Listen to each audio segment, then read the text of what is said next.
Good morning. I would really like to dedicate this presentation to a very close friend of mine that I miss very much. That's Rudy and Nita Pierce. One of the highlights of visiting this congregation was we'd stay with Rudy and Nita. And he was Army, but he was a good guy. And I'm going to use a little levity because if I don't, I'll get real serious and I'll get emotional. So, and we visited Rudy here many times. And Bill's a sailor and can spread a sheet on a boat, and I do that a lot. I used to, and so we had a lot in common whenever I'd come here. It says that Paul says in Acts chapter 21, he says, when we had come to Jerusalem, the brothers received us gladly. And on the following day, Paul went with us to James, and all the elders were present. And after greeting them, he related one by one the things that God had done among the Gentiles through the ministry. Well, I'm not going to go one by one tonight or today with you guys. But that's one of my hardest jobs, is to show you what you are doing, not me, but you are doing. The church at Azalea City is doing in Africa. We are involved in 4 countries now, in Nigeria and West Africa and Niger, which just had a military coup, and Chad, which has a K school, which we have 1,200 kids in. And then in Uganda, over in East Africa. I'm going to try to figure out this thing. Let me try here. Beep, beep. On the side, okay. Okay, I got you. How's this? No? How's that? No? How is this? Press button, Stephen. The Joss Journal is with me. I got one, and I've got a bunch of them over in the foyers and in the front. Oh, yeah? Oh, it's Robert's problem. It is. Yeah. Hey, Robert. Yeah. He's looking. Let me tell you, in Chad, we have a school of 1,200 children. It's down in the rainforest where there's no running water or no electricity at all. I'm going to stay at the mic. I better stay at the mic. There's no running water or electricity at all. We put boreholes in, and we put a clinic in. And we got 900 and about 50 preschool, and then we got over 350 high schoolers. And when we go there, it's just a sea of humanity. You know, they're all black, and I'm the only white man that they've ever seen. And they think that I'm a wolo, which is a human being with his skin peeled off, because normal human beings that they are associated with are all black. And so I'm white, and they think I'm the person with their skin peeled off. And they're all afraid of me because their mothers had told them throughout their lifespan, short lifespan, that if you don't behave yourself, I'm going to get that Awolo to get you.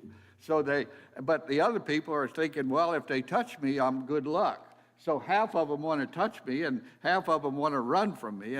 And so whenever we go down there, it's just rewarding. It's unbelievably beautiful, the people. Of course, Islam is our biggest competitor. We've got more Muslims in northern Nigeria than the country of Iran or Iraq. But we're just booming. We're really going, okay, here we go. All right, here we go. I'm going to move fast. We located in Jos 30 years ago. We went into southern Nigeria where the churches are 10,000 congregations strong plus. This was about 10 years ago when we did the surveys. You've got South Africa has 38 million, Kenya has 28 million, Nigeria now has 213 million people, and they're mostly all black. It's a wonderful nation. It's one of the top 10 oil-producing nations in the world, and Didi and I and our 2 children went up there in 1989, I think it was, something like that, and they said, if you go north, the Muslims will eat you. Well, I'm retired Navy, and I can testify to you this morning that Muslims don't like seafood. They did not eat us, and we went up there, and there was 35 congregations. Now we're over 350 congregations in a 99% Muslim population, and we're moving. We started a school, and the school is just, you'll see. Well, what we did, we started a school in this building. We built this building right beside the church building up in the city of Jos in northern Nigeria.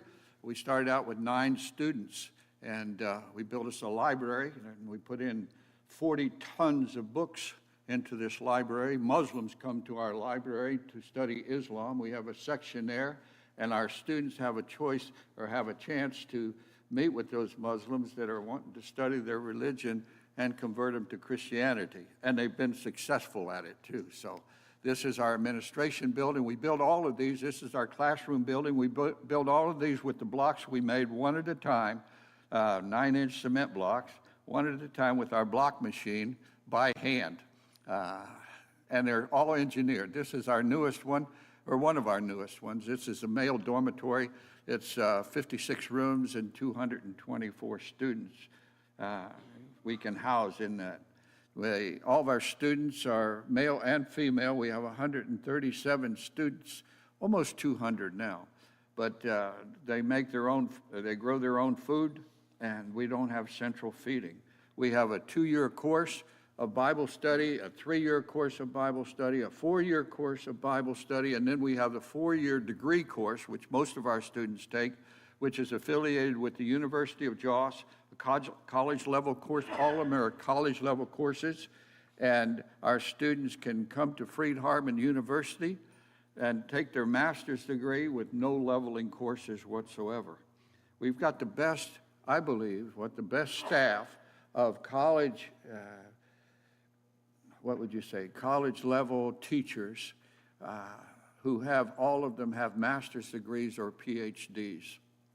That's a fact. This is one of our newest buildings we built during COVID, for COVID. It's got terrazzo floors in it. All of our buildings are engineered, and this is our guest house that I built for Dee Dee about 15 years ago. We've taken up to, 20 people, including our 2 granddaughters, and stayed a month if you come and visit with us for, say, 10 days, and with our graduation and our lectureship every year. You'll stay in this guest house. You can see you don't have to mow the grass. It's beautiful. It's all terrazzo floors and everything. It's got 3 sources of electricity. Brother Eubanks will appreciate this. We got 3 sources of electricity, 3 sources of water. So we have electricity and water about 30% of the time. If you get up and turn on the tap, you thank God every morning that you've got water. This is one of our containers that we brought over our tractors and our library books in, and this is what we made it into a agriculture. The church here is involved in this. It's been involved in this for almost 30 years. You have every student that comes to the school here, the first 2 years has to take agricultural courses. We have a guy that's got his master's degree in ag, and we teach drip irrigation farming. We teach our preachers our students that can take about a meter piece of ground wide and 50 feet long and use composting. We teach them composting, and we teach them how to raise enough vegetables on that one garden bed 50 feet long to feed a family of 7. Instead of 1 crop a year, he can raise 4 crops a year. When the dry season is hitting, he puts out his drip irrigation hoses, and he can sell potatoes during the dry season and make enough money to buy food while he's at school. This is one of our newest buildings. This is we have well over 100, almost 200 students, and to become our own university, we have to have a medical clinic. We built this medical clinic with our own hands, with our own block, on our own campus, and it's ready to go. What we're doing now is equipping it, and then we're going to find some doctors that finish medical school in Nigeria and they have to, for a year, have to work for the government in the National Youth Service Corps. And the government pays their wages for a year. So we've applied for 2 doctors and 4 nurses, and we're going to get them with the government paying, and all we have to do is provide accommodations. And we'll have to we'll lease this to our doctors and nurses as a team until we can find a team that will lease the building and contract with us, because I don't want to get into, and I'm sure you don't want to get into, the medical field. So we're going to lease this to a team of doctors, and this will supply the villages around us and also our students. What we're doing now is we have to buy beds. We have to buy 20 beds, and these are manufactured locally, 20 mattresses, and then some chairs. Everything is rudiment, to say the least, in Nigeria. It's a modern nation, but in the same sense, it's 50 years ago, maybe. 70% of the population live in one-room dwellings in the villages. This is right out in front of the women's dorm. That was the first building you saw this morning. When I went over with Dee Dee this year, we decided there wasn't no water. We have our own tanker truck, and it's running all over the place trying to find water. And I had enough money to do 2 boreholes, so I drilled a borehole, had a company come in, survey, put down a borehole, 97 meters, and it got artesian. I mean, there's water flowing everywhere. We had the runoff going into our gutters to go to the creek. So I said, I can't sleep at night. We're pumping water into our tanks. All of our tanks are full, and the water's going into the creek. I said, we're going to have to do something. So what we did is we built a cistern, 38 feet long, 10 feet wide, 7 feet deep, and this will take the overflow. And then we put that water, went into the cistern. Then we pumped it into water tanker trucks that were searching all over the place from the University of Jos. And for $2.50, we would fill the tanker trucks. And we started filling tanks, and we're into the water business now for some reason. But it's artesian, and as long as it flows, I mean, it's unbelievable. And then we put down the other borehole to 197 meters and got water there, but you have to pump it. And so we've got water now. But when we first got there, everybody, the whole world's looking for water.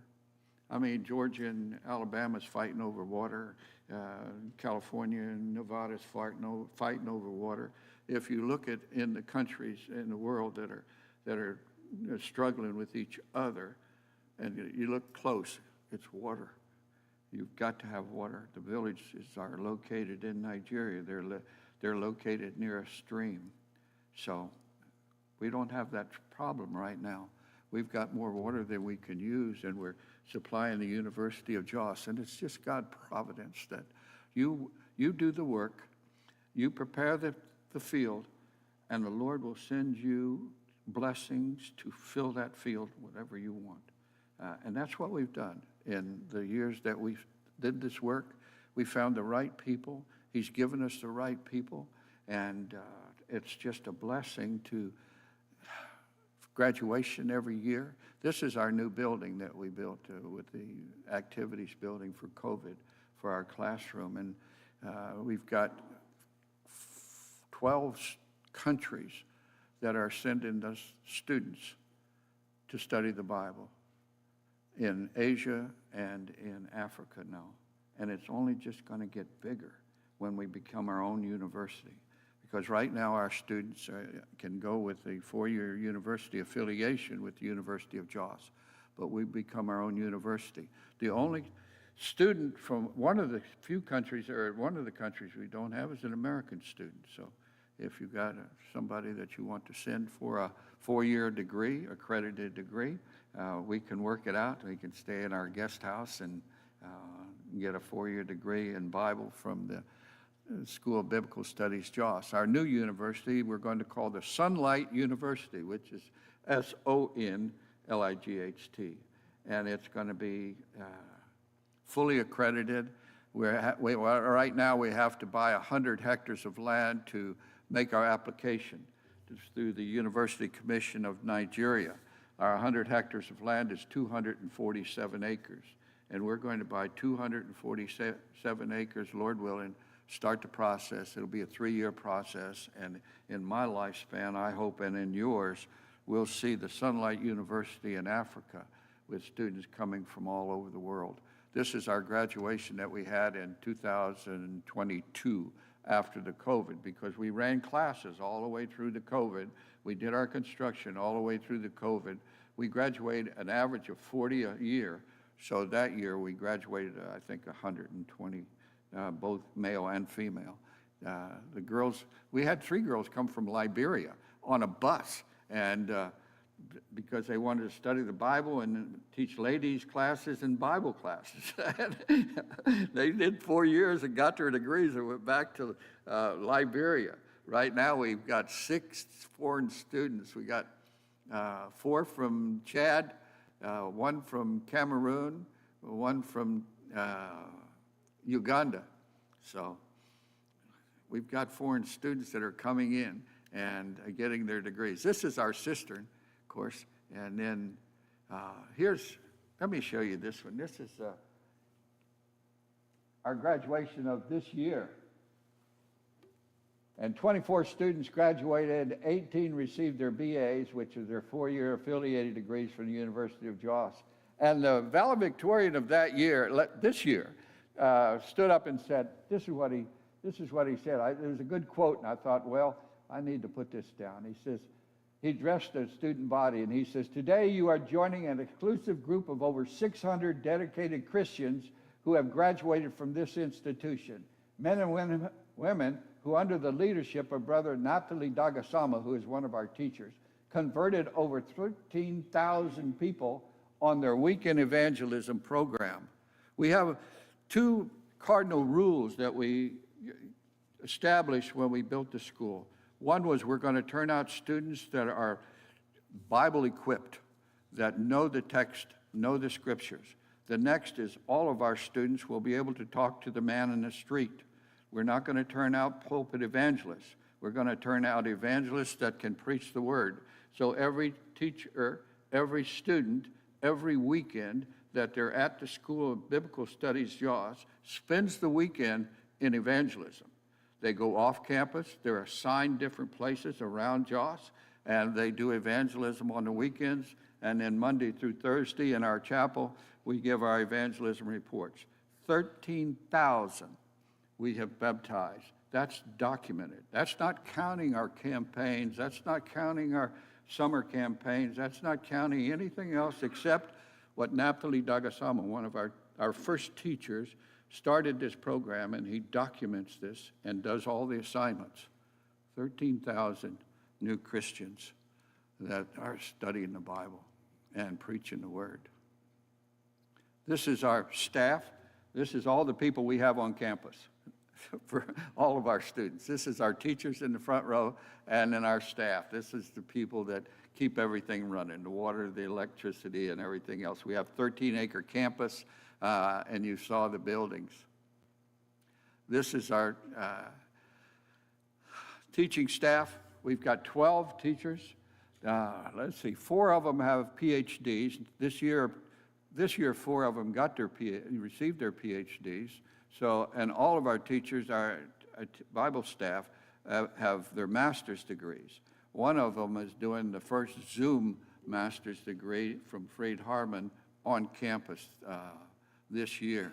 So it's only going up. And then we have 5, these 5, 2, 4, 6, 7, but 3 of those already have their master's degrees. So we have 4 or 5 still or have their PhDs. So 4 or 5 of them are still in the PhD program and will receive their PhDs soon, in the next 3 years, I hope. It's the best teaching staff outside the United States in Bible. There's nothing we can't accomplish. These are our foreign students. They come from Chad. They come from, Cameroon, Chad, Guinea, Sierra Leone, Uganda, come from all kinds of countries, all over Africa. And it's getting bigger, brother. It's getting bigger. You see it here. You see the beauty of not only the older people in learning the Bible, but you see the beauty in the K school, and you multiply that times what we go through. This is our chickens. We went into poultry. We teach drip irrigation farming. We have rabbits. We have you help support our ag teacher, Brother Bulla. He's doing his master's right now in Zoom in Bible. He's got his master's in ag. He's got a wife and 2 children now. When he started with you, he was single. Now he's a father. People get old. I can't believe that sometimes. They get, and there's nothing you can do about it. I mean, our staff, it's the beauty of this work is the people. Not only here in America with you, but it's in Africa. We've got some of the best people that I know of in the world. They're unbelievable. But now we're up to about 700 to 1,000 chickens. We've got rabbits. We've got fish. We've got all kinds of stuff over there. This is our drip irrigation farming, and the people raise it. And, they don't eat much. Those students, they don't eat much at all because we don't have central feeding. They eat 1 meal a day, really. And it's a lot of greens, a lot of mustard greens and all kinds of different stuff. But if it's moving on campus, they'll eat it. So you got to watch out. You got to keep moving. They'll eat anything, birds and everything else. This is some of where our graduates are. You can see they're scattered out all over Africa. They're down in Australia. We've got 2 graduates that have been teaching for 10 years or more up in Bangladesh. From Bangladesh, they came in and got their degrees and went back home. We've got about 10 or 12 that has a school in Uganda that came over from Uganda. We've got just had a Ugandan student come over. He started his 4-year degree program this year. We're working on a student from Ethiopia. As soon as he gets his passports ready, he'll come over from Ethiopia, get his degrees. We've brought about 12 or 14 people from Uganda that the brethren in Uganda chose those people. We brought them over to Jos. They got their 4-year degrees. They went home, and then after 10 years, they started a school of biblical studies in Uganda. And I go over there every once in a while. And this is the beauty. In Isaiah 55, the Lord says, in verse 1, he says, "So will my word be which goeth forth from my mouth.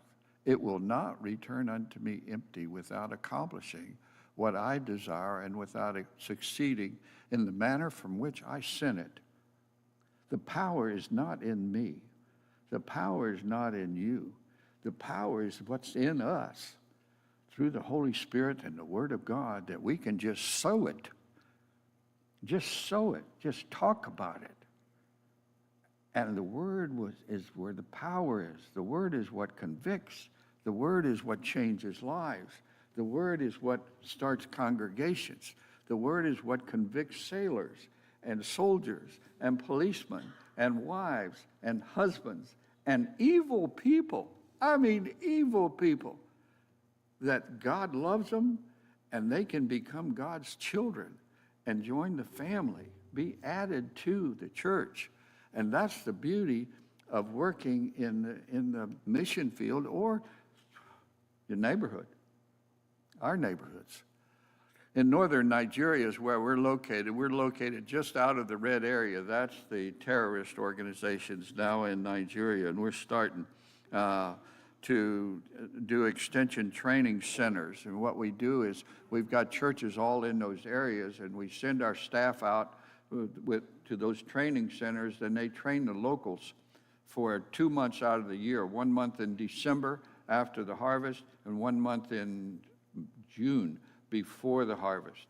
And they have college level courses at those places, and we teach 2-year courses and 3-year courses, and they can study the Bible in their locations without having to leave their farms and come. We've also got a training center way down in Bendel State that they've made their own compound for us, and they host our six of our teachers. We're starting this new one, Lord willing, in the Hausa language, which is, if you would hear me in Africa, you would hear me say, Gamma Allah yayi kamna idaniya heart abada dansa. Hai farfesh yikadi domenduka wana yana baraga reshi kalarai heart abada. And that's for God so loved the world that he gave his only begotten Son, that whosoever believeth in him should not perish but have everlasting life, in the Hausa language. That's the gospel. And we've got 5 teachers that can teach that gospel in the Hausa language and Bible lessons. So we're going to start a Hausa training center for that whole red area up in there, where we have, I guess, 50 churches, congregation. They burn down our buildings, they kill our people, but we keep coming back, and the people keep coming back.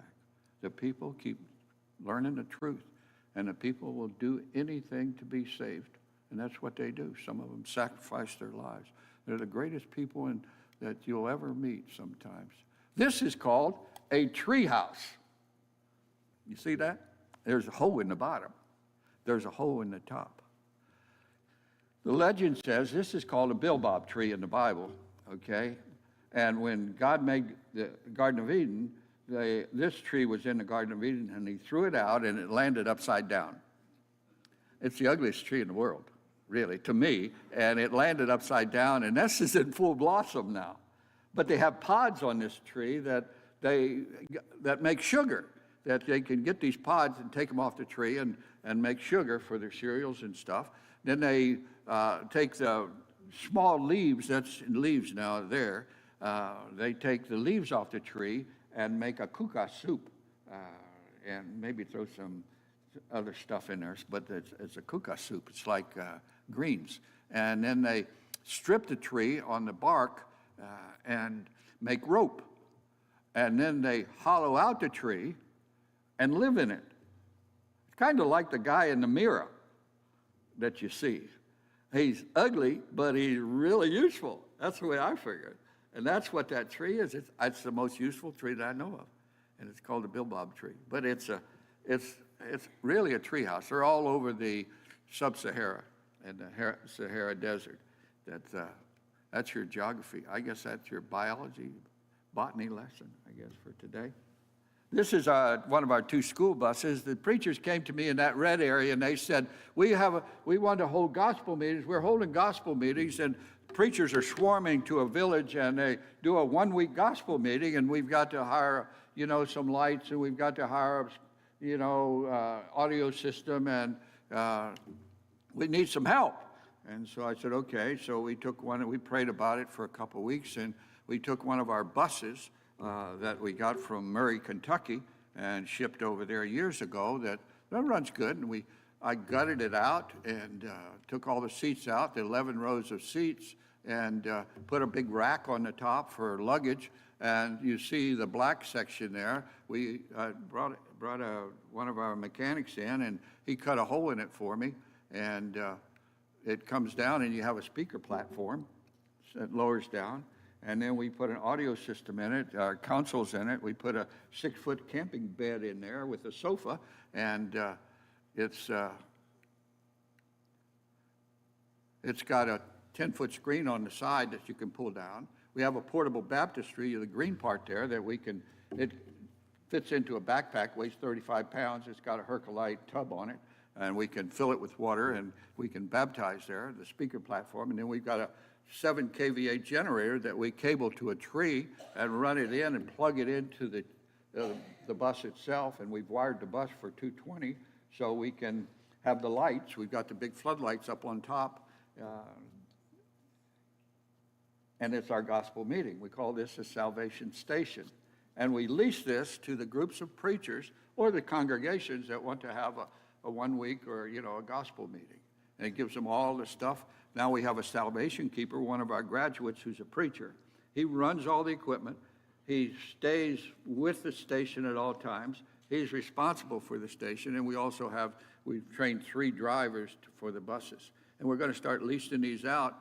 Once we start leasing these out, we've got one more bus over there that we're going to go ahead and convert to another salvation station number 2.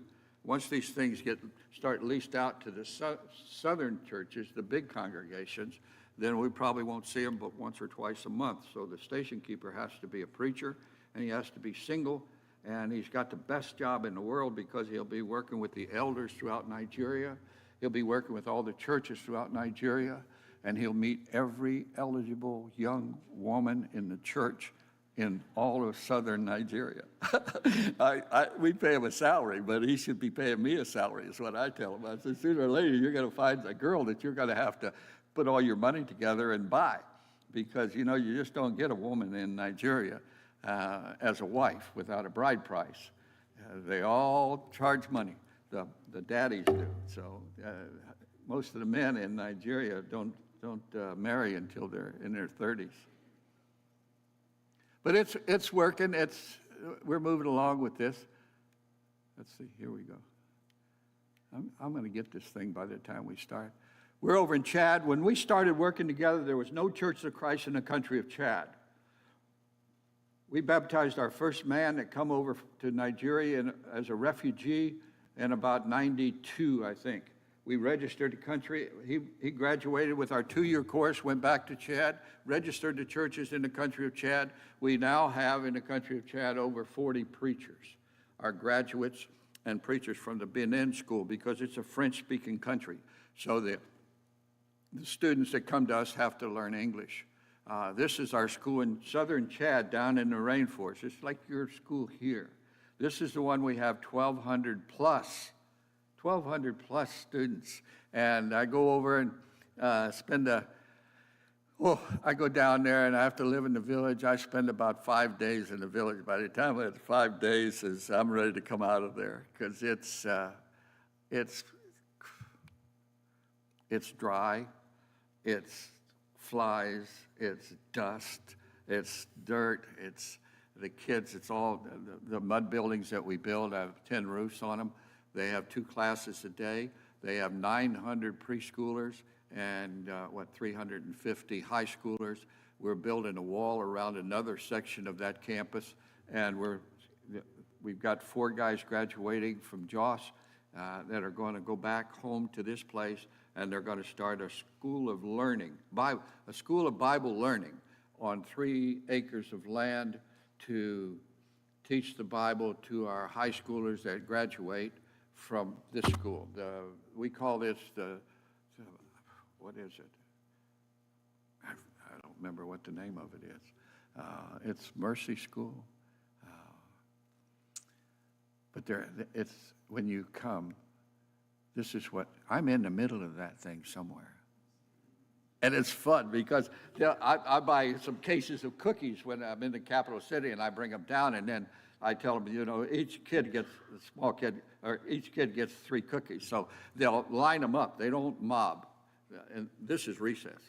But they'll march them. And you have the wee ones, the small ones, the preschool wee ones, their legs are about this high. And it's all dusty, and we're in the field out there like that. And they're marching in formation, and they're singing Alouette Gentil. And then teenagers will be in their formations, and they'll be singing, I've decided to follow Jesus, because we have 32 teachers down here in this school, in both schools, a total of 32 teachers. And it's French, but we teach English and we teach Bible in the school. So they can learn by the time they're in high school, they're singing, I've decided to follow Jesus, and they can speak English, and then we can bring them to Jos, and they can become preachers. It's that powerful. This is the end of session. You got to experience this. You break out crying. You see this, and those kids are wearing rags. And they're most of them are barefooted. And we found 125 orphans in the school one time. Orphans that were sleeping in our classroom buildings because they didn't have a home and they didn't have food. So one of our buildings, we put bunk beds in. We built a building and put bunk beds in, and we feed the kids 1 bowl of couscous a day, and the kids eat the couscous with their hands, and they grow. That's how beautiful this is. This is your work. You got a K school that's, you need to go see. You need to come with me and see it. It's just, it'll change your whole life. Not that your life is bad now, but it'll change your whole life. I mean, it's unreal. It's just unreal what God can do. These are the guys and girls that are in our high school that graduate. And we're going to put that Bible Learning Center in May of next year, I hope, and teach them Bible and how to preach the Word, because we've got 35 preachers down in that area, and they come together for a lectureship too. And then we have, when we started working together, there was no Churches of Christ in the country of Niger. That's Niger. Now, they just had a military coup there, but in Niger, we have 2 congregations. We have the Churches of Christ that are registered in that country now. That's the poorest country in Africa. I mean, we did a food program there for a couple of years because they were just laying alongside the road. People were dying. One man came and gave us his 5 children, tried to give us his 5 children, because he said, if I take them back to the village, they'll die because I don't have any food there. And we had a food program for a couple of years. This is the only Church of Christ building in the whole country of Niger. A young boy was baptized into Christ in high school. He didn't know English, so we taught him English. We bought him a donkey, and we bought him a cart. And for his years in high school, he would go to the stream, fill up plastic jugs with water, sell the water in the village, and make the money. He learned English. He came to Jos over in Nigeria, did a 4-year degree. He's back in his village now. He's a converted Muslim, and he's got the Church of Christ moving. And it's definitely moving. They just had a coup, so I don't know if he'll live through it or not. He's not in hiding, but he's there outside of Niamey. And we have a man in Niamey with a wife and 4 daughters. We've got a building going up.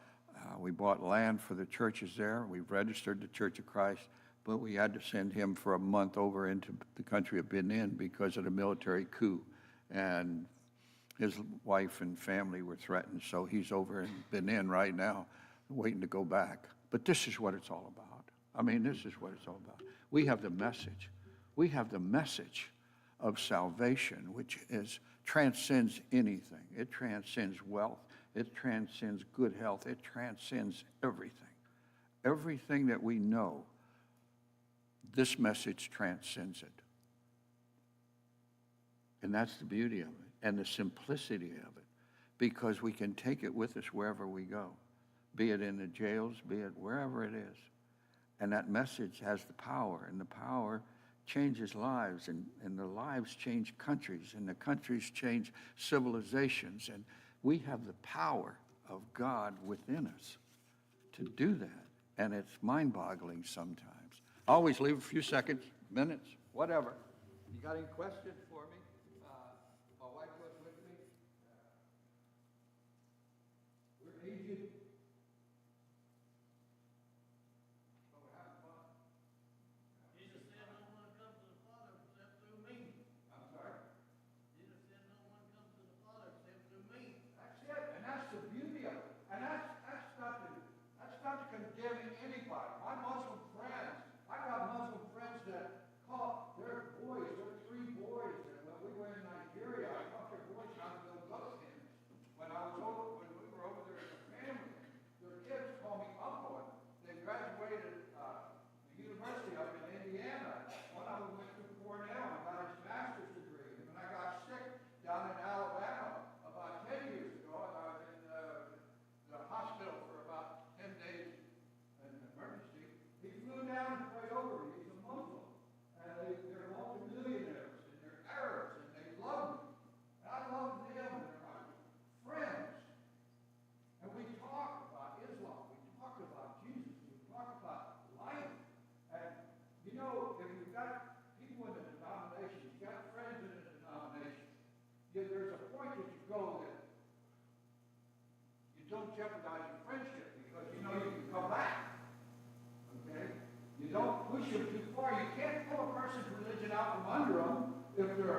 Christian than you can as a non-Christian.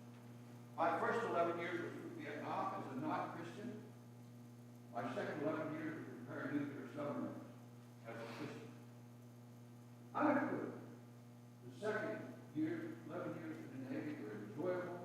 I was a better man. I was a better husband. I was a better father. I was a better chief petty officer.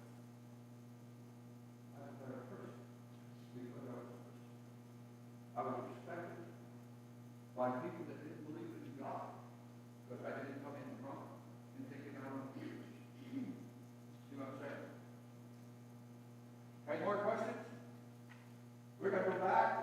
We came in June. I got a tumor on my head. They took it off. And the plastic surgeon said he's going to do a job on me that makes me look 50 years younger. So you may not recognize me when I come back. No, it's not. I'm cancer-free and all of that. God bless. Let's see, right? I know that you put in the, I'm saying this because I'm gonna use some of it, I think, later today. But 13,000 have been baptized through the school, right? Approximately, I know you probably don't have a number, how many have been baptized because of the work in Jaws? All. They're all baptized by our students. I know, but number-wise, how many? 13,000. But now you got them baptized in Niger, I'm just saying throughout the work. How, I mean, 100,000? Oh, wow. Man, I don't know. Lord knows. Because our students are evangelists. Right. And they're hired before they graduate. Because of 10,000 plus churches of Christ in southern Nigeria want preachers that are evangelists, not pulpit ministers. And there are big churches down south. I mean, you've got 500, 600 member congregations, radio programs, television programs in southern Nigeria. But in the north where we are, it's 99% Muslim. That's tough. But we've got congregations in some of our major cities that are 500, 600 strong. And Kai is just, oh, that's a name in how I say it. I don't think it's swearing. Oh, the magnitude of this thing, you're talking 700 graduates of the school, going back to 12 different countries. The school, I didn't even show you the school in Uganda. I mean, it's grown leaps and bounds. We're working over in East Africa. We have groups of Nigerians going over into Kampala, into Nairobi in Kenya, working with the churches. I mean, it's just, the magnitude of this thing is just unreal. That's a good study that we need to find out, get asked. I don't know if Natalie would know, but he's the one that keeps track of it. And he does everything on paper, he does not do it from here. Wow. And, Well, I was just thinking, it would be a good thing to know because, I mean, there's so many countries, like you said, places we don't even know that. And I know I'm on with Uganda and some different ones, and they're baptizing all the time. So, thank you, Sister Doris. I was just thinking, my sermon today is on over slaying the giant complacency. Okay? Those guys aren't complacent. No. They're out working. And you talking about possibly hundreds of thousands of people adding to the kingdom, just a few dollars or That's the beauty of this work is, and the teachers, we brought 11 people from Africa to Free Harvard University and Heritage Christian University. All 11 people finished their degrees, and none of them stayed 4 years in America. Most of them were finished in 3. All of them went home. They're all still in the ministry. They're all still working because we allowed the Africans to pick who they were going to send to America. And when they come to America, we work them to death. The last one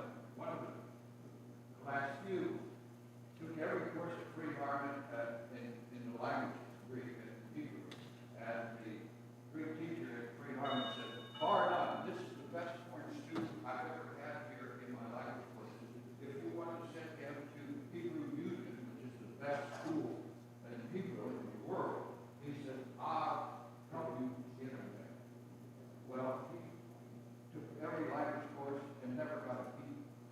Straight A's. He's now doing his PhD. Well, he just got his PhD. James Equalona, one of our teachers now at Jones.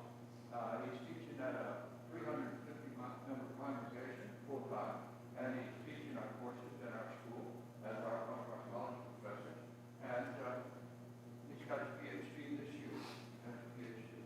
That's the quality of people that we have in this world. It's hungry. In so many ways, now we want to become our own university. Once we become our own university, we'll be the only Christian university.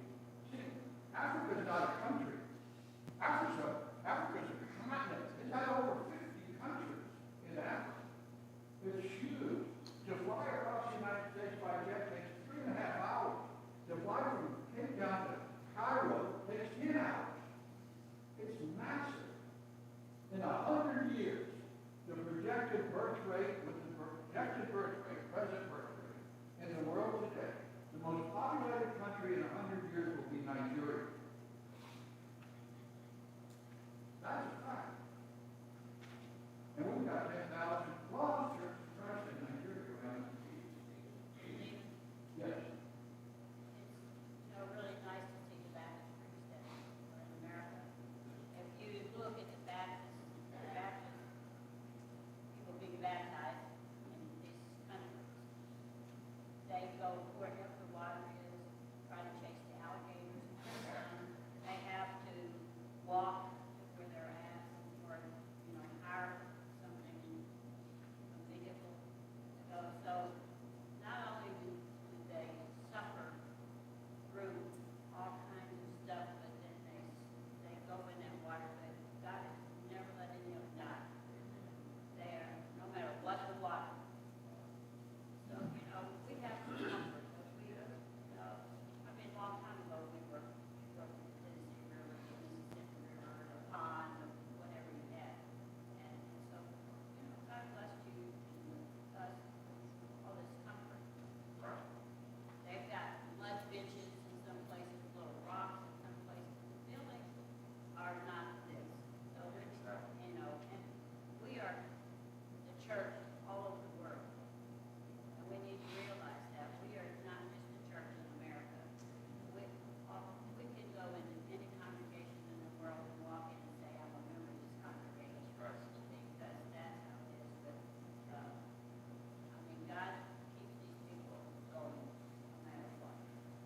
Vicky, when she goes with me, she goes with me. When we go, say that, she's not only cooks for me, but the ladies will not let her work or let her sit around. They want seminars. They get her to design ladies seminars, and then I've got to give her a driver and vehicles, and the ladies all go out into a village and schedule a ladies seminar, all-day ladies seminar. And she sits out there with those ladies. They call her Mama D, and she knows more models than I do. Almost just as much. So,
every time she could get loose from, America, she'll go, what we do is first, we write all our friends.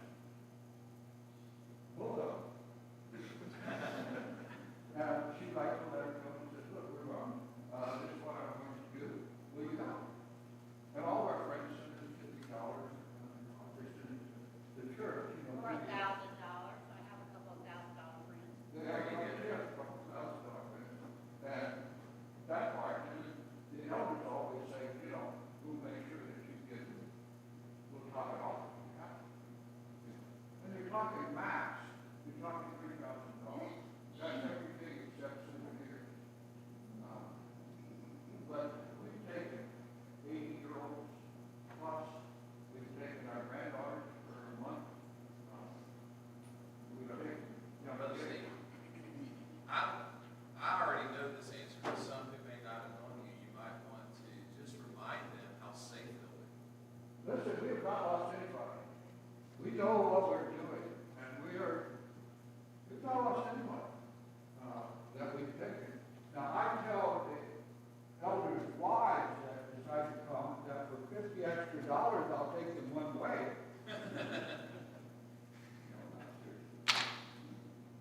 But we have not lost anyone, and we have a beautiful house. We can stay in.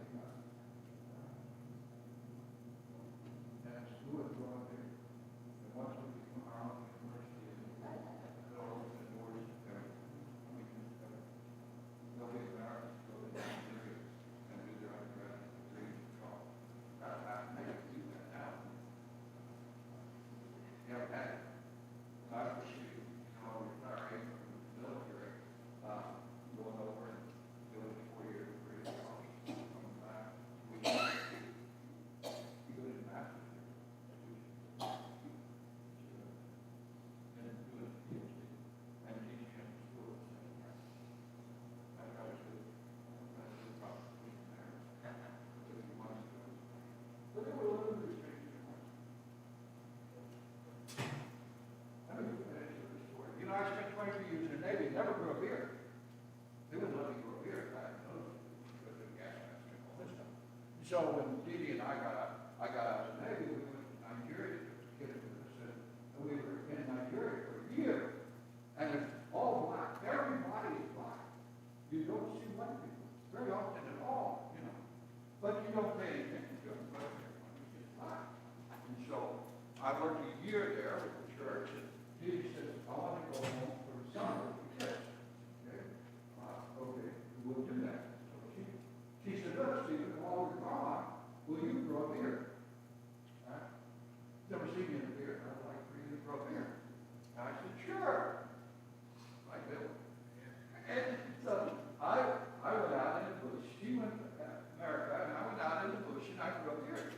And under this beard is a handsome devil. Okay? Well, anyway, I came back into Jaws after months. I'm driving around my World Bible School van, and said, World Bible School went in. I come up with the Jaws, and I'm at an intersection of about 8 church members, guys, come up in the van, and they said, excuse me, have you seen my Lord? I look at these guys, and I think, you know, surely they see me. I said, yes, I see him. They said, and I thought, well, my voice will turn.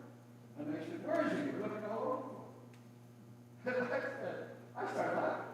I said, you guys, it's me. I'm Brother Worley. Brother Worley, we didn't recognize you.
except I choose to do it.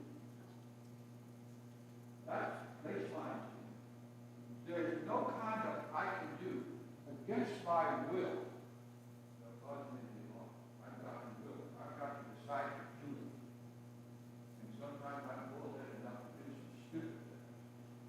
And I can repent. Because I love to be able to sin. And I don't know why. Lord knows I don't know why. And he loves you the same. And there's nothing you can do to be more safe. Well, why are you saved? Baseline? So you can enjoy the Christian life. That's what it is. People can't enjoy the Christian life. Because the passage says that God has translated us from one kingdom in this world to another. I mean, we're in a different kingdom. My Muslim friends are in a different kingdom. We're kingdom people. We're in the church.